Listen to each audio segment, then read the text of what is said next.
myself right. Reach out and touch the sky. Boy, you with me, don't wait for nights. Going baptized, yes, spirit baptized. Going in and to help myself right. Reach out and touch the sky. Boy, you with me, don't wait for nights. Going baptized, yes, spirit baptized.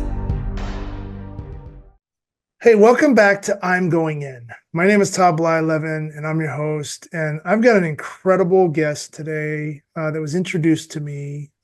She's actually a neighbor down in a little bit further south of me in Texas. Her name is Tatiana Miller, and she is a psychologist, expert in clinical stress management, health consultant. She's defied odds of walking again after a paralyzing accident, which we're going to hear about later. That's really led her on a path of healing and redefining her own well-being, on top of her being a two-time author and founder of RX for Life, which provides a holistic approach to empowerment, wellness, and growth. She's a professor in college. She's a mom. We have something in common in the sports world, but Tatiana, thank you so much for coming on I'm Going In. I tell my guests what this show is all about is defining the moment when you decided at some point when you were knocked down in your life to stand back up and say, you know what, I'm going in. I'm going in for myself. I'm going in for others. It's sometimes that happens simultaneously. Sometimes we learn how to go in for others, and you're doing that now. So again, thank you for being on the podcast. Thank you. Thank you so much. And I love that. You just defined resilience. That's literally the definition of resilience, right? The ability to bounce back in the face of adversity. And I love that. I love that about you. I love that you're having this podcast, because I think everybody in different points in our lives, we have choices to make, right? We're either going to let the circumstances take us into survival and define who we're going to be, or take us into thriving and redefine who we're going to be. And I think that that's like the story of life, right? There's a lot of different challenges that life is going to offer us, and it's really important to have these conversations and to let people know that they're not alone. You couldn't have said it better. What I found after going through my more traumatic experience, we deal with trauma throughout our lives, right? It's not just that big moment, but I think it's little micro traumas and things and accidents that we go through that give us the coping skills to deal with that big moment when it happens. And when I went through mine, I became really vulnerable. I became very open. It knocked me on my tail. And when all of a sudden this 6'5" guy is standing there, and I'm talking about love and feelings and how special like things are outside and how I'm feeling, which I was raised to suppress my emotions. I was a professional athlete, raised by a professional athlete, which we're going to get into, just like you and your dad. Suck it Which is up. really cool. Suck it up is what you do with professional athletes. Right. Yeah. Suck it up, Buttercup. Like, just, you pitch with broken bones, or you play, hurt and pain, but you never talk about your fear. You never talk about what's really bothering you on the inside. So I found it to be a sign of strength. Oh, absolutely. I realized that there's nothing I ever have to prove to anybody in my life except for me, and making sure that I'm internally happy. And I find peace in helping others stand back up and walk tall again for themselves. So I want to hear about you.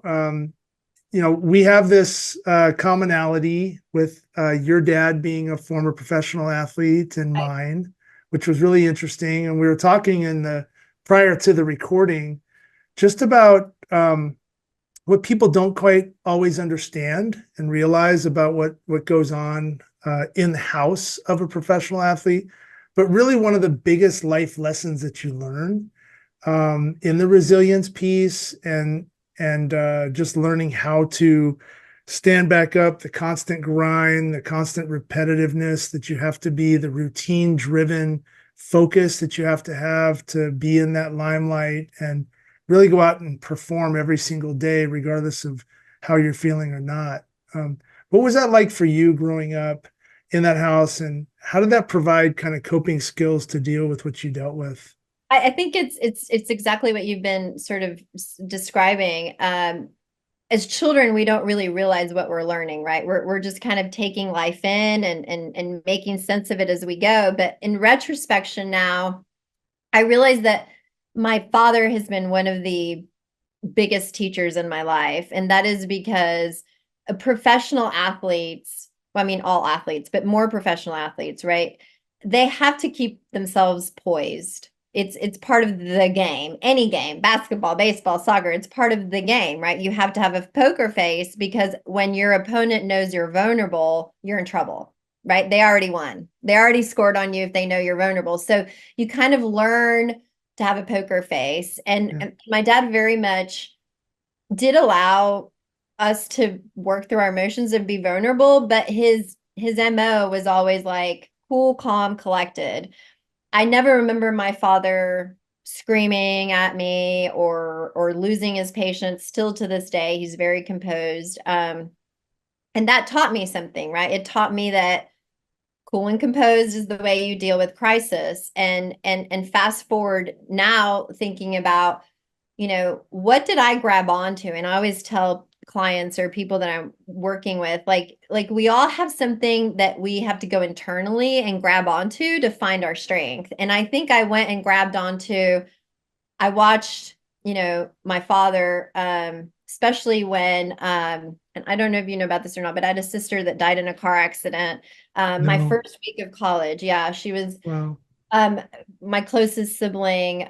We had a really close relationship, and my first week of college, this is when phones were like, remember with the cord?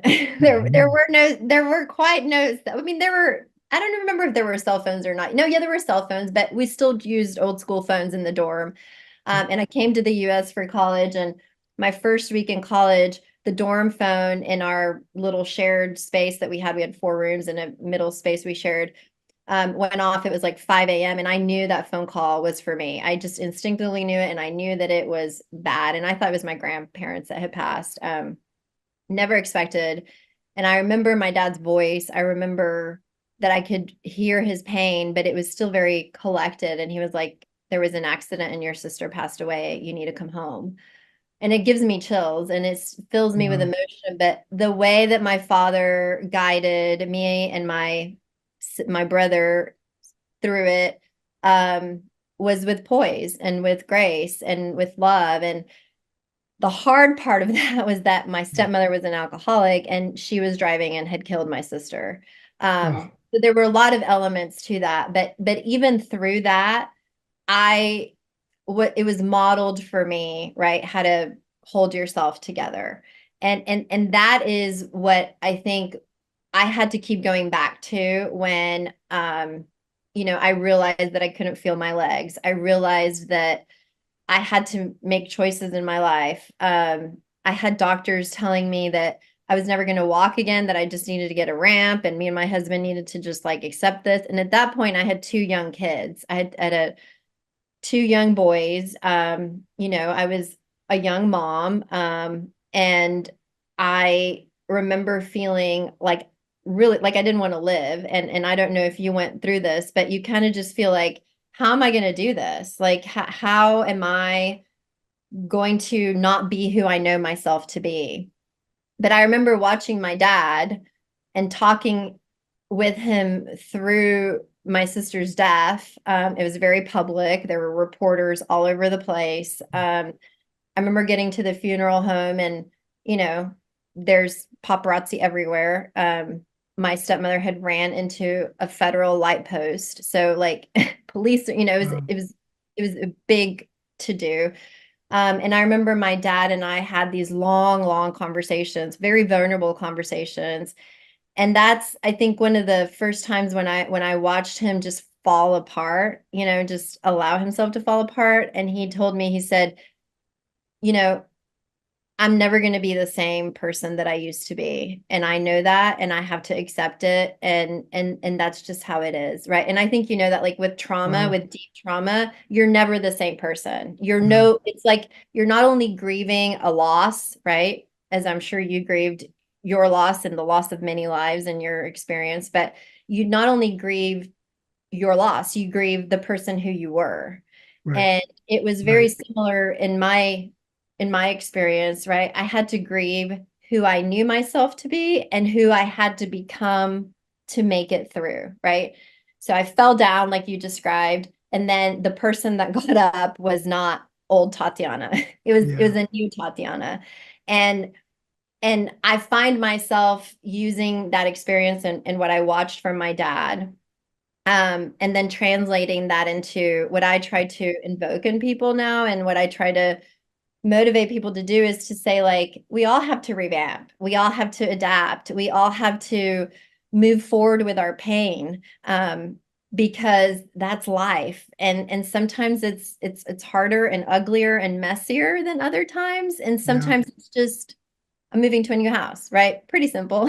Yet still on the change scale, very stressful for people, because change is hard for all of us. But I think my experience of having a professional athlete in my life really allowed me to see that for you guys, it's an everyday thing. Like every time an athlete steps on the pitch or the court or the field, it's an adaptation, and it's a having to be very present. And I think that's the other thing that I realized years later, because my dad was very like serious, but he would always hand me books like a meditation book or Eckhart Tolle book. And I realize now that athletes meditate every time they're doing their sport. They don't realize it, right? Like I've had conversations with my son, who's now a professional athlete too, and he's like, Mom, you taught me to meditate. And I'm like, I did? And he's like, yeah, you totally did. And I use it now. And that's, my secret sauce. And I realize that you guys are in your own place, in your own zone. And that's so cool. And that's what I had to learn to do too. And I realized that that's where my dancing that I love to do, it takes me. And all of us, I hope, can find that, whatever it might be. For some people, it's, playing chess. For some people, it's riding their bicycle. For some people, it's hiking. But my hope for every person is that they find that, because that's how we kind of reconnect with ourselves. And I watched my dad do that my whole life. And now I realize that it was his practice of being an athlete that taught me to be my own kind of athlete. Yeah. The survivor symbol means so much to me as a mass shooting survivor. I wear my survivor phoenix with pride, representing strength and resilience. It reminds us that even when we feel knocked down, we're not alone. Together, we can rise stronger. A portion of the profits will support other survivors needing help. Get yours today at tably11.com. You're so right on. There's, I think when you look at a professional athlete, you think that person has it together, 1% of mankind that can go out and perform that particular task, whatever sport you're watching, amazement, right? But you hit it right on the head when you started talking about like that pillar of strength and that calmness that you learn as an athlete, where you're constantly dealing with failure, right? As an athlete, you're constantly more than winning, by the way. I said that this morning. Totally. I'm like, athletes fail, they have to, more than they win, right? They make the goal, the home run, whatever, less times than they ever do anything else, right? That's the rare moment. Yeah. And so with that adaptation, like every moment, every pitch, every new play, every time that ball is dropped on the soccer field, whatever that is, it's a new opportunity to go and advance, right? To move forward, to try to succeed. And you're constantly strategizing. Golf, I love watching golf because it's one hit at a time, or pitching, baseball, it's one play at a time. Football, when people put their mouth guards in and they lock into that moment, that zone that they get into, and then it's this burst of energy for 3 or 4 seconds, and then it's rinse and repeat, right? And that's what you grew up around. Yeah. Learning. Yeah, but I didn't realize that most people don't grow up watching that work ethic of your physical. They might grow up watching their dad be a hard worker in whatever industry they're in. But I think specifically for me, it took me, going to grad school and realizing, oh my goodness, like all of these things that we tried to teach people on emotional intelligence, on, how to perform better, how to be more productive, all of these things that we're all trying to learn. Athletes have to have it or they don't succeed. You Right. talk about like that 1%. So I'm going to teach, I know this is so funny, it even makes me giggle, a statistics course. Mhm. And I laugh because math was the only subject I thought to myself, am I stupid? Like, how am I ever going to pass this class, right? Like, this is hard. My brain doesn't work that way. And then here I am years later, I'm going to teach this course, right? But, and I say that because when my son became a pro, I wanted to do a celebration for him. So I looked up what's the world population? There's like 8 billion people in the world, right? And then I looked up when he got his FIFA card, which, it's a big deal to get your card. Wow. And so then I looked up how many professional soccer players are there in the world, right? There's 123,000. So 123,000 out of 8 billion, that's 0.00000.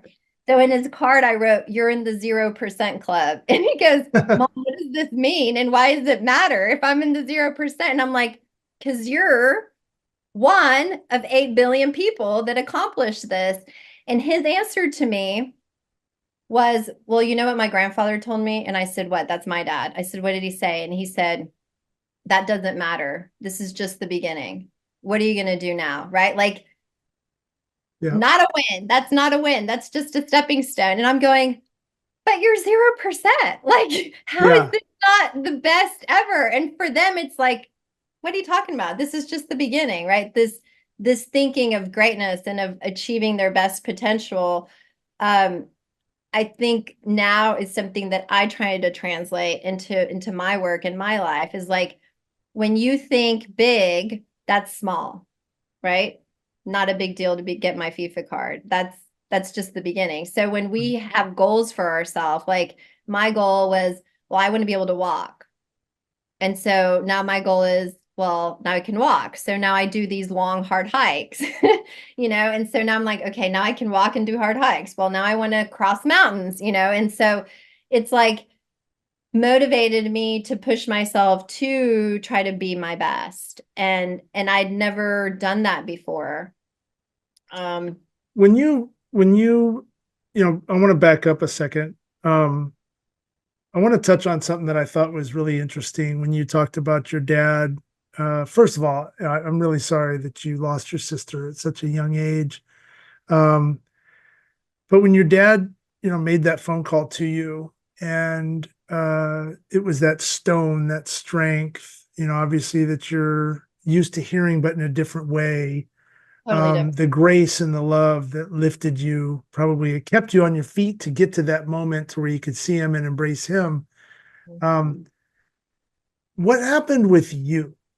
I mean, you mentioned like your legs but what happened? What caused you to become paralyzed Oh, with sure. your So, legs? yeah. And then talk about how that is relevant in that grace in that moment and how you were raised and the movement piece that you were talking about earlier on how that defined the moment when you said, I'm going in, I'm tired of this. Were you knocked down? Like, obviously you're paralyzed, but tell us about what happened and then how you were able to lift yourself back up.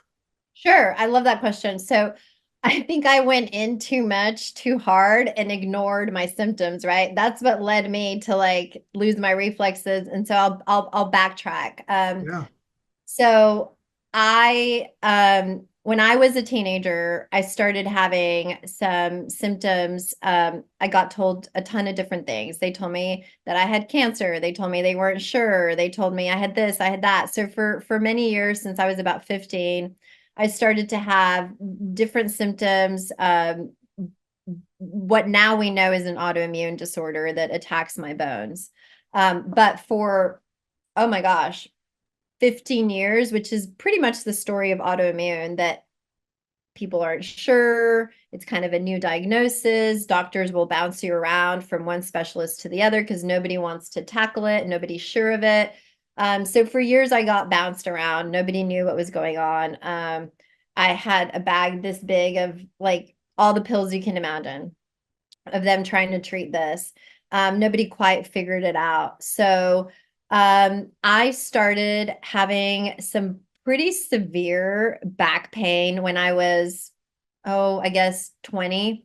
Mm. And I attribute it back to like being used to moving to like, oh, I worked out really hard. You know, when Yeah. you work out a lot and often, you kind of just get used to being sore and pain, and dismissed it. That's why I say I went in too hard for too long, which a lot of athletes do, right? They ignore it Yep. 'cause they're used to it. And ultimately, people that are really fit or athletes, like we have a high pain threshold. So we're used to ignoring the signals our body is giving us, right? Yep. Because we're taught to push. So that's another thing to keep in mind, right? There has to be a harmony between pushing yourself and resilience and caring for yourself and listening to your body and your emotions. That's huge. So I, went on about my life, had a baby, continued to push myself. Um, After I had my first son, I had a horse and I was riding my horse, and I decided that it would be a great idea, even though I did English riding, which is a one form. It's like mountain biking versus, road biking, right? So like I did English writing and I decided it would be a great idea to take my horse and try to do barrel racing. And so Oh, wow. yeah, Yeah. not a good idea. Not a good Yeah. idea at all. But I went to like try to go around the barrel, and my horse, of course, didn't know what it was doing and lost its footing, and the horse fell on me. So I rolled around the barrel, and my foot stayed stuck in the stirrup, and the horse fell on me. My grandmother, Wow. another very important, actually, she was my great grandmother, very important figure in my life, started the first racetrack in Mexico City with my great grandfather. And so Wow. I grew up listening to her, who was one of the first women horse trainers in the world.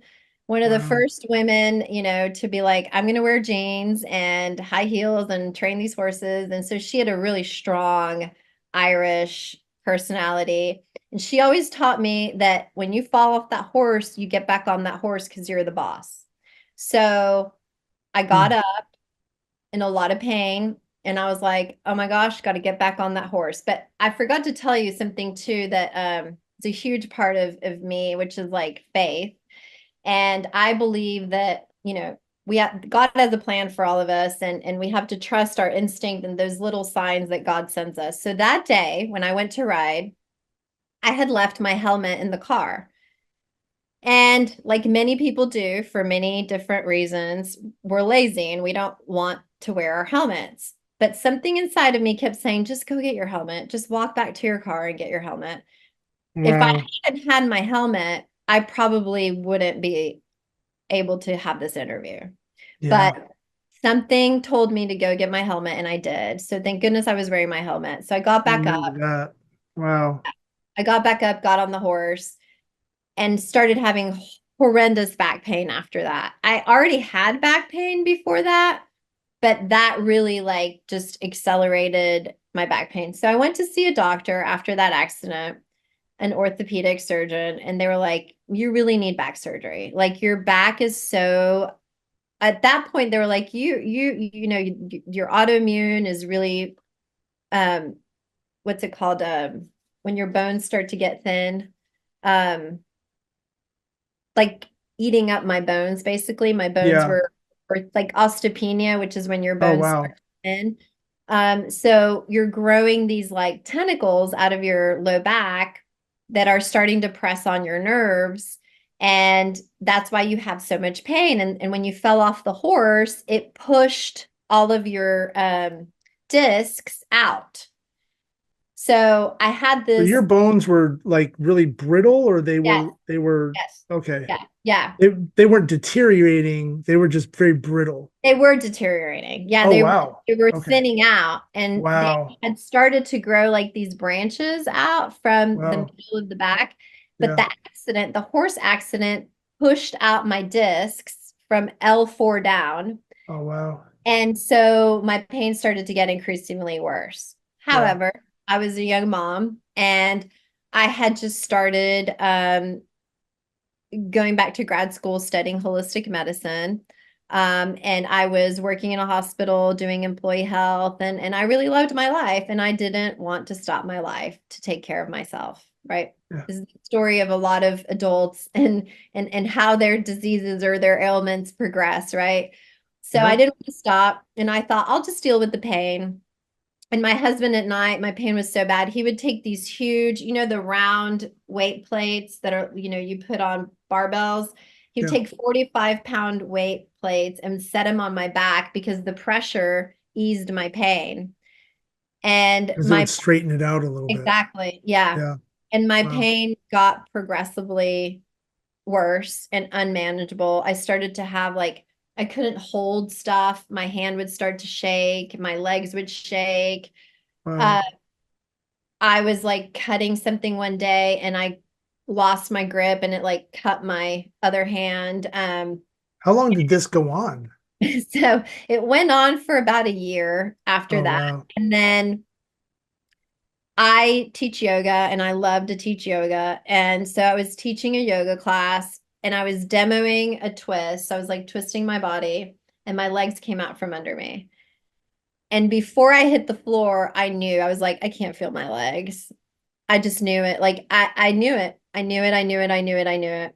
So they came to try and like roll me over and I was like, I can't move. You guys got to call the ambulance. I can't move. I know exactly what's going on. L4, L5. They're like, yeah, yeah, yeah, whatever. And I'm like, no, I know. I know. And so that Wow. like forced me into having to take action. But I had waited so long and, like many people ignored symptoms and thought, oh, I'll deal with it. However, we justify and rationalize, which we all do with different things in our life, right? Everybody Yeah. has something in their life that's really there, and we're like, oh, I'll deal with it later. I'll deal with it later, whether it be a Yeah. relationship or a job or an emotion or a decision, we all do it.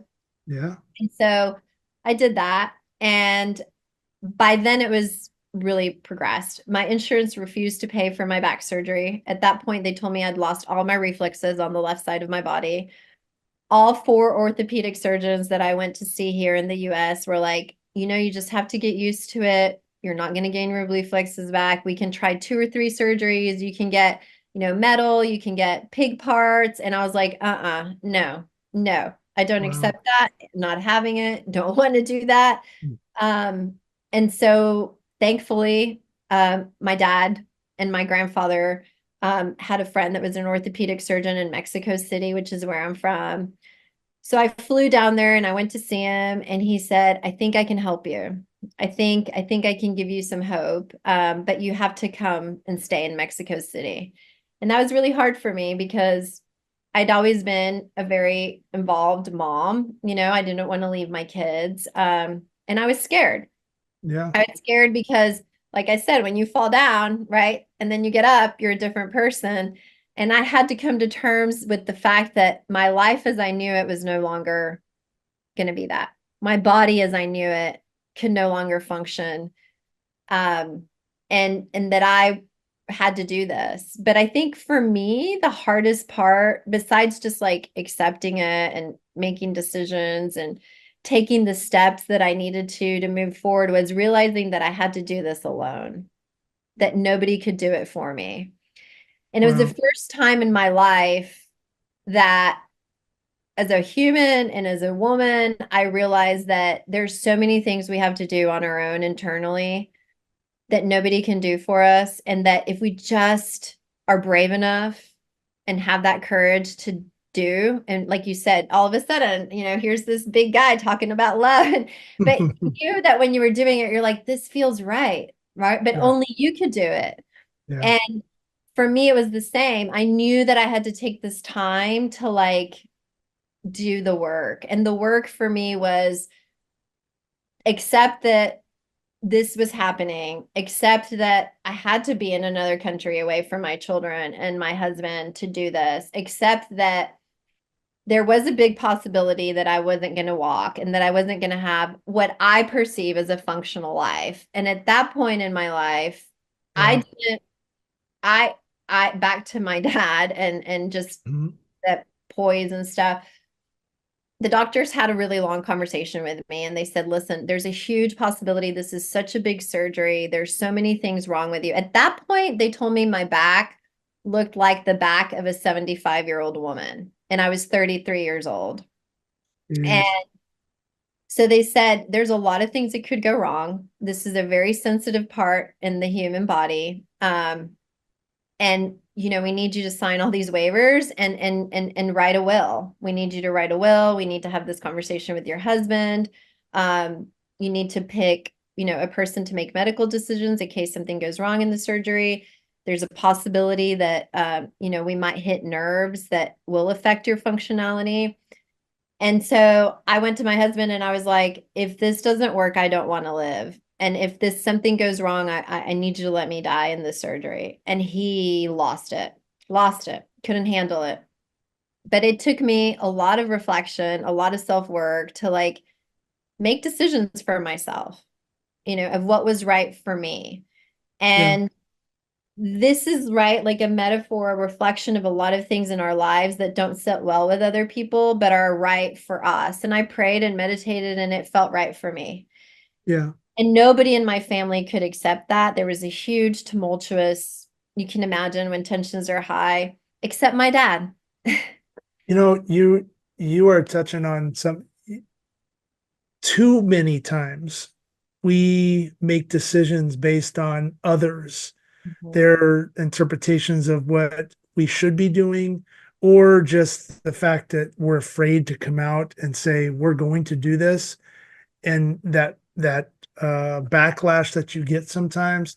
So for you to stand up for yourself, and you went in, I mean, no pun intended for the podcast, but you went in for yourself in that given Yeah, moment because you knew that you had so much to give. I mean, and that must have been extremely difficult to go from the person that you were riding your horse, even though it was like English and I don't know what you're thinking trying to barrel race at that moment, but you did because that's probably like your daring personality, right? Push it to the edge, to the limit, because that's how you were raised. I mean, listen to the story about your grandma. That's incredible. Like you painted the picture perfectly, like out of a John Wayne movie or something.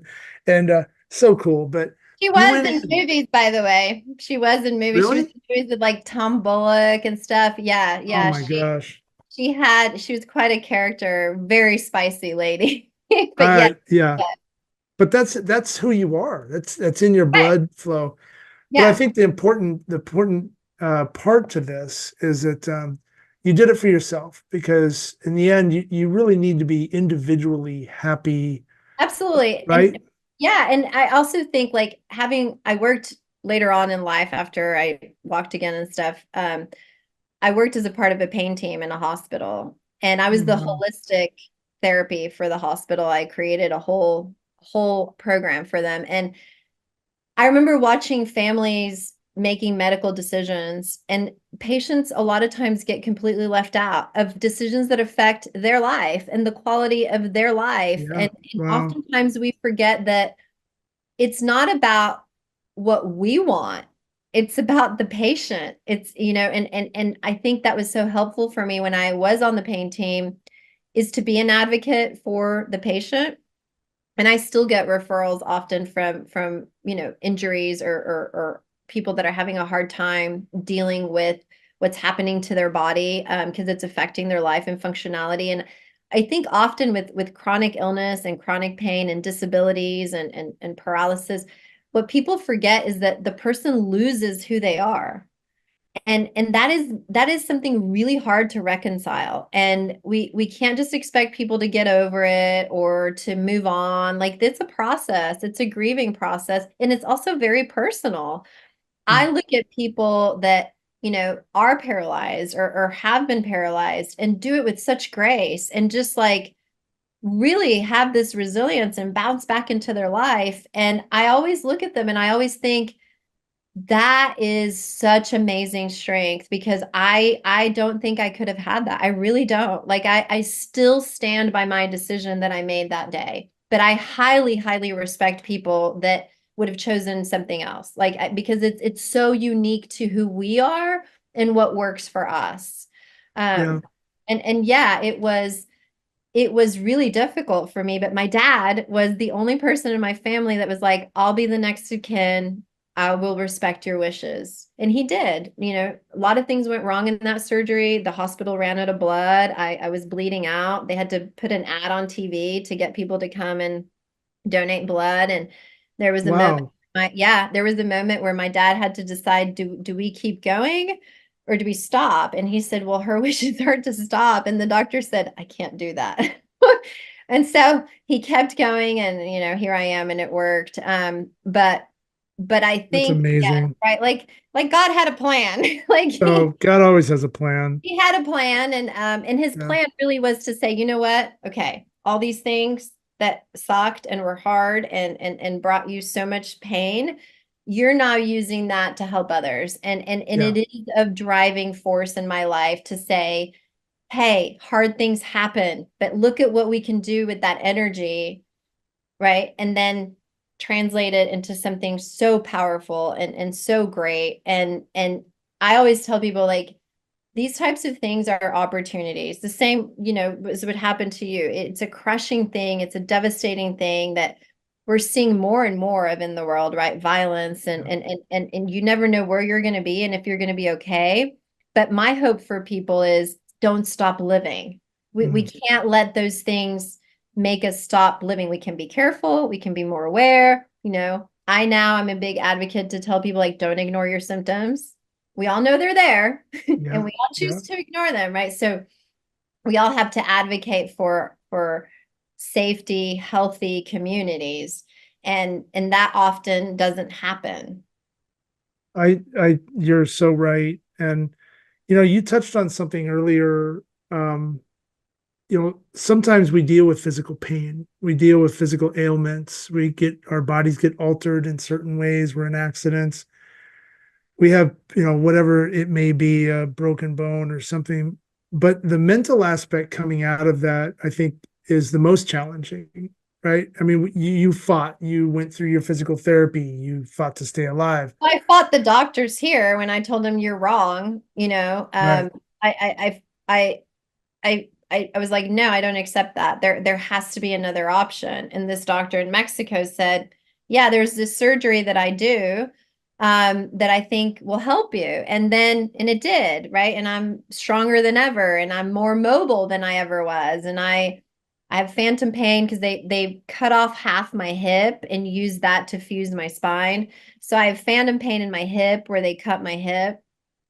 But other than that, I'm in a great place. And after my surgery and I recovered, and I asked the doctor, like, why don't they do this in the US? Do you know what he said?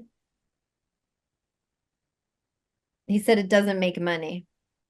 Oh, geez. I mean, I've heard that before. So that's a whole other conversation for, Yeah, for another topic. But if I hadn't been resilient and if I hadn't been searching for what was right for me, right. I would most likely be paralyzed or probably, depressed, which of course I was for a while. I think all of us that experience a crisis of that magnitude go through stages of extreme grieving where we just feel so low, right? That it can be called depression. 100%.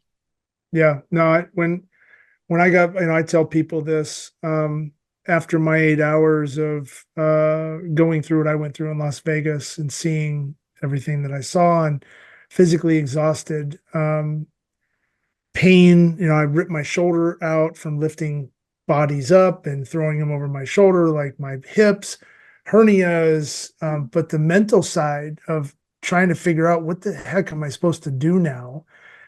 And when you mentioned that about your dad and like, I'm never going to be the same, you're not. And the at the turning point, like I lost my innocence in that first shot of that gun. I lost the innocence of going into any place before and didn't really care about checking exit points. You're always conscious, but not to the level that I am now, where I live with my trauma out in front of me, right? And that's the whole part of, like, I think what I love about your story is you've been able to grab your experiences in life, the things that have knocked you down, and you keep them like way out in front of you, and you've learned through adaptation how to like navigate when things start to get a little bit challenging. And for me, like my spidey senses, I call it, when I go into a crowded place and I'm feeling a little uncomfortable, or I'm just nervous for whatever reason during the day, and I can hear my voice, I'm starting to stutter a little bit. That's my trauma starting to back up on me, because maybe I added too much to myself. Maybe I have too many things on my plate. Maybe I'm in an environment I just shouldn't be in right now, or I'm uncomfortable. So how do you get that trauma out in front of you, or back out in front of you, to where you can breathe again? You can relax. You can keep moving, like you were talking about. You can't move. There's no movement if No, you your don't nervous take care of system this, paralyzes right? you. Right. Right? Because it's, I mean, we're designed, right? Your nervous system does three things. It paralyzes you, it makes you fight, or it makes you run. There you go. Yeah. And so we can't. I actually have a beautiful young lady, and she, full permission to talk about her, by the way. She was attacked by a barracuda, Oh my and gosh. it bit her toes off. And the doctors couldn't figure out. A neurologist sent her to me and was like, I don't know what to do. I don't know what's going on. She keeps passing out. There's no evidence of seizures. Like, here you go. So she Yeah. comes to see me, and we walk through, right? It's been a year, and it's exactly what you said. And she keeps passing out. And my first question to her is, what is triggering you to pass out? Nobody, Todd, had asked her that question, right? That's that trauma right there, There you causing go. her nervous system to shut down. And her mom looked at me, she goes, nobody's asked us this in a whole year. And I'm like, Wow. trauma is so misunderstood. And Yeah. I promise you that I think that when you haven't experienced trauma, you cannot understand it. It is something that has to be experienced. We can read about it, we can hear about it, we can watch movies about it, but it's the same way why our armed forces are so misunderstood, That's right. because only they know their pain. Only they know what they've had to grasp inside themselves to do the things that they've had to do. And that's why our vets suffer so much, because That's they're right. not getting the help or the preparation beforehand that they need, or the crisis intervention during the things that they do that they need. And so I think that trauma is something that is so real and so rampant, but so untalked about, so misunderstood. And even the people around us that try to comfort us and support us and walk us through, I tell my clients all the time, I'm like, this is something that it's almost like, a group of us, right? Like, when I haven't lived what you've lived, you haven't lived what I lived, but you Right. you you can almost go, yeah, I've felt that, I've been there, I've felt that, like, deep, heavy sadness of going, what the heck am I going to do with myself now? Like, or I'm so overwhelmed that I am going to pass out, which is I what's happening to my client. That's a great point right there too. The relatability of trauma and what Yeah. it feels like. I had Bernie Meehan on. He was my first guest on the podcast, and he was at Sandy Hook. Unfortunately, he was one of the first brave first responders to go in that unfortunate situation. And he's been on over 400 critical incident calls in his career. He's seen a lot, and he recognizes when there's someone else that's talking to him that's experienced trauma, and he calls them, hey, we're trauma buddies now. Yeah. And he tries to make light of it, but the reality of it is, like, it's actually pretty sad that we've all had to go through this, but on the other side, we're strong, and we're learning more about ourselves than anybody else that Absolutely. has never gone through that, right? Absolutely. I think, Yeah.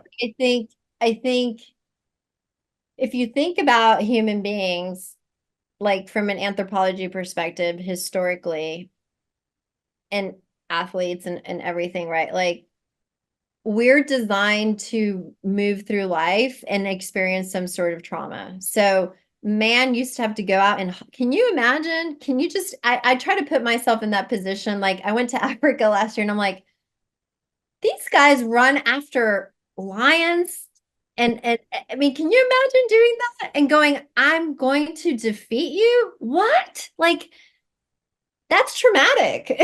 Yeah. You Yeah. know, and we're designed to live through that and engage in it, right? Yeah. We've modernized ourselves to be as comfortable as possible. That's right. And one of my favorite books currently is called The Comfort Crisis. And it is such a true book because it talks about how one of the reasons why we have such high anxiety, and I don't know if you can relate to this or not, but I have a lot of sympathy for people that experience anxiety. It's also one of my specialties and part of my practice, and I've seen this Yeah. huge increase of anxiety diagnosis and people suffering through it. But I think it's really difficult when you've been a first responder at Sandy Hook, when you've witnessed what you witnessed, when you've been through the things that I've been through, to let yourself get all worked up over things that you and I, and people that have been to trauma know are going to work themselves out and are Right. going to be okay. But I think humans have become so comfortable and so isolated and sheltered in Mm.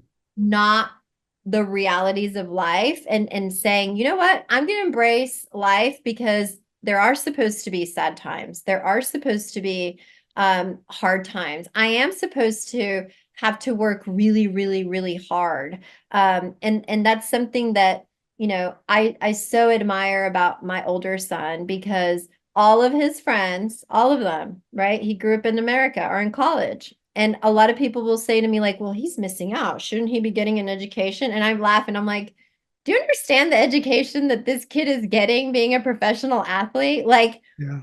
it doesn't matter if he gets injured or doesn't, you know, make it mega big because the core grit this kid is building of Mm. competing against grown men for a spot on the field that day or of the politics, you know, as he's getting more into it, he'll call me like, Mom, there's so many politics. I'm like, baby, in everything in life, there's politics, right? Yeah. In everything in life, there's these, you know, agents and making deals and technical directors and you know what I mean? Like, Yeah. but that's also kind of traumatic for a young man to realize. Like, I thought if you Yeah. just worked hard and played good, you know, everything was going to be good. And there's so many other elements. But I'm like, do you guys understand that he is in the classroom of life? And I couldn't be more proud of him. It is such a hard thing to get up every day and know that if you have a bad day, you might not play that week. Yeah. And your whole Well, job relies on it. that's right. In real life, if you get up and have a bad day, you might lose your job, or you might lose your marriage, you might lose anything in life, right? So Right. it's important to embrace it. It's Yeah, important to and keep we have moving to embrace forward. life. Yeah, absolutely. We Yeah. have to embrace life. And I think there's some hard skin that comes with trauma that a lot of people we need to create that more in our children, right? That ability to say, okay, can't fix that for you, you know, Yeah. which my dad was really good at when we were growing up. He's like, what are you going to do about it? You know, like, Well, I had a guest on, Brittany Viola Gonzalez. She was a Olympic diver. Her dad, similar to ours, was a very famous baseball pitcher, Frank Viola. Actually played with my dad back in the oh, day with the Twins. And but Brittany, made it to the Olympic team and everything else. And she had some things go on, and yeah, I had her on the podcast. But she used to talk about it like backstage, front stage. The front stage of our lives, like you're putting on this happy face, but the backstage part, like it's the trauma, the anxiety, the whatever it is, the pain is just killing you on the inside, but you're afraid to tell anybody on the front stage what's really going on. And I think, like, your dad, your grandma seems like she had it nailed. She's gonna tell everybody what's going on in the front stage, and I don't even care, but I'm gonna tell everybody what's going on in the backstage too, right? And your dad had that same mentality, but he did it with grace. And you have that. You can And tell. he's still, I think he's allowed himself to be vulnerable. It's really interesting. He's still of that old school of like, keep it to yourself, Yeah. because I remember I did an interview once, for a course that I made on emotional intelligence. And the producer was doing questions. I didn't know what questions were going to be asked. I wasn't prepared for it. And he asks me, like, at what moment in your life or moments in your life did you understand the need for support, right? The need to lean on other people. And it just came out of me. And I told the story of stepping out of the car, coming from the airport into the funeral home. And I look across the street and my entire high school class is standing there, Oh, wow. just just standing there for me. And it still Wow. brings tears to my eyes and Wow. chills. And I was like, they're there for me, Yeah, that's and I'm not amazing. alone. And that's the first time in my life that I understood the power of community and support. But I'm bawling in the interview, right? Like I'm tearing up Yeah. now, but I'm bawling in the interview. Yeah. And the producer and the makeup lady and the camera guy, they're like, we need to pause. They're like, we were not ready for this, right? And I'm like crying, we're all crying. So I called my dad. I thought it was a sweet moment. I thought it Yeah. was a good thing. And my dad goes, you're using your sister's death for publicity. And I was like, what? Yeah, that's how my dad saw it. Isn't that Wow. crazy? So he's Yeah. still with that old school mentality of like, I'll tell my family that I'm vulnerable, but not to where you are, which I think is so much more powerful. But that's okay, right? Yeah. Generationally, we're growing. Right. Generationally, like baby boomers, right? Your dad, my dad, it was like, keep it in, like, Yeah. they consider it dirty laundry. Like, let's not Yeah. talk about mental health struggles outside the house. And he was vulnerable and very cool and collected, and he still is. But I thought it was really surprising that that was his interpretation of that moment, you Yeah. know? And I just said, Dad, like my goal is to let people know that they're not alone. There's other people that Yeah. have lost family members that I think this will help. And he heard me and he didn't argue with me, but I still know like his preference was like, let's just not talk about it. Like, Yeah. Yeah. like out there. You're bringing up a good point, though. I mean, it's important to talk about it. It's important to recognize it when you see somebody that's struggling. Especially someone you've been around, right? Like, and they're hurting, or they've just gone through a traumatic event. Whatever that situation is, it's okay to just ask how they're doing. And I had a lot of friends reach out that didn't have relatable experiences, and they were just there. They constantly just said, "Hey man, how you doing? Just checking in with you. Just want to make sure you're good. I feel so bad what you're going through." And then I had friends that were like combat vets, national security, like people that experienced some of the trauma and saw some of the things that I had seen, that reached out to me but were more engaged with me. I felt more apt to talk to them Yeah. and share my kind of what was going on mentally. My other friends, though, it was super important to be there. So I could relate to like you seeing all your high school friends sitting there. But Tatiana, this is you have touched on so many different aspects of the trauma journey, Yeah. right? And what It is a I journey. mean, you're a warrior in it. The RX for Life, mentalhealthsolutionsonline.com, I think is amazing. I want to push your book and do what we can there. But how can people, what's probably the best way for people to get a hold of you, follow you on social? We're going to share Yeah. that. I'm working on being better on social media. That's something that, again, right, the ingraining of my dad of like growing up and like, let's be private, private, private. It has taken me a while to like actually like be on social media. I'm mostly on LinkedIn, so you can find me on LinkedIn, Tatiana Miller. But my website is the best way. It has a way to reach out to me. Sometimes I'll get emails of people like when we share stories like this that'll say, hey, I'm going through this. what did you do about that? So always feel free to ask me. I love, when I say I love to be a resource for people. After everything that I went through, I started to walk again, and I started to really have really strong faith in prayer, because I would pray a lot when I was in rehab, and just to like soothe my soul is what I call it. I remember I went through this course where they were like, write out what you want your legacy to be, right? Like, write how you want people to remember you. And I wrote, I want to be a resource for people so that they shift from survival to thriving. And so if there's anything that I can share with you, even if it's just like a hi, like please reach out to me on my website. That is what makes my heart, beat every day. That's my purpose. And so my website has, my book, it has a radio show that I do every week. And it's on North Texas radio. And I just talk about emotional intelligence too. Like, I'm like you, I would just want to share tools with people, because I feel like that's something that we didn't touch on, that like we do have a lot of people experiencing crisis and trauma, but we're not equipping people. Like, to me, it's like this. We teach people math, we teach people reading, we teach people history. We need to teach them emotional intelligence. If we don't have emotional intelligence, how are we going to be functional in life?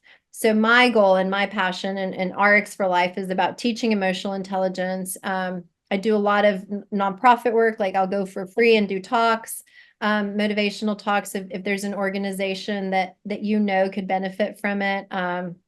Like, I recently did a podcast and had a sex trafficking organization that reached out and said, hey, would you want to do a talk for our survivors? I'm like, yes, when do you want me to come? Like, it's all about, like, you just giving back and helping empower people. So please reach out to me. And I loved our time together. I feel like we could have touched on so much more. I'd love to have you on my show, and we can continue the conversation. Let's I go. absolutely love working with athletes because of that. Like, they don't even realize, right? They're in tuneness, because that's not what they're aiming to do. They just want to be good at their sport. Right. That's I right. love picking the brains of athletes too, and I'd love to connect. We're so close to one another too. I know. Well, you're definitely somebody that's easy to talk with. You're just, you've got this aura to you that you can tell you truly want to give. And that's awesome. I mean, the character, the faith base, I lean heavily on that. Every day I pray for love in this world. I just hope that we can all just continue to hopefully get along. And I pray for my family. I pray for my own patience and own peace, and just that I can keep moving my boots forward, to help others where I can. So Well, you are. keep up the fight.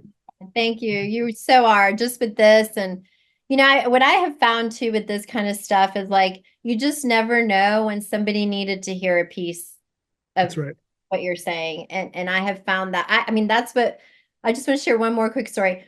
When I was looking online of people that had a similar back surgery to me, all I found was, this made me fat, I hurt more, like all negative stuff, right?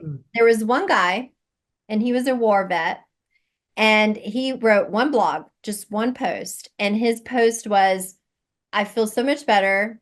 But the reason I feel better is because no matter what, after the surgery, first of all, I got up as soon as I could and I walked as far as I could go. And the next day, I walked one step further. And the next day, I walked one more step, and then one more step, and then one more step. It was that man, I don't even know his name, one person out of hundreds that wrote, this is terrible, this won't work. One guy that just said, hey, it's just one step at a time. Wow. And if you fall on your booty, you get back up. And I did. I walked with a cane, right? But that's what I want to leave everybody with, just one step at a time.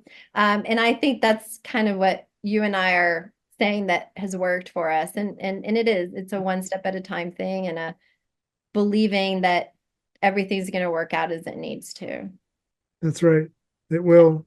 Positive of the thought process of always being positive, the being in control of your mind, body, and spirit as you live. Yeah. So I love that. But thank you again for being on. I really appreciate it. Sure. Thank you so much. It was great to talk to you. Yeah, keep going in. All right. Bye-bye.